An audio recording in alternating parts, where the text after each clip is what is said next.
ജയിച്ചു അല്ലേ? അങ്ങനല്ലേ പാടുള്ളൂ. അതെ, വലിയ ആളല്ലേ നിങ്ങൾ. പേര് കേട്ട അച്ഛന്റെ പേര് കേട്ട മകൻ. ഞാനാരാ? നിസ്സാരയായ ഒരു പെണ്ണ്. പക്ഷെ ഒന്ന് മനസ്സിലാക്കുക, എന്റെ ഉള്ളിലുണ്ട് ചെറിയ ചില ജയങ്ങൾ ആഗ്രഹിക്കുന്ന ഒരു മനസ്സ്.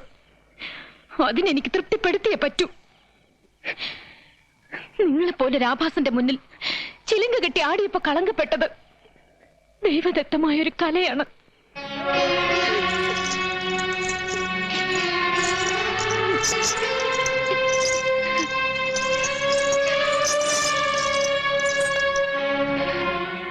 എന്റെ കാലുകൾക്ക് ഇനി ഈ ചിലങ്ക ഇടാനുള്ള യോഗ്യതയില്ല. ഉള്ളിൽ 1000 മുള്ളു കുത്തിയിറങ്ങുന്ന വേദനയിലും എനിക്ക് സന്തോഷിക്കാൻ ഞാനിതിവിടെ ഉപേക്ഷിക്കുകയാണ് എന്നേക്കുമായി.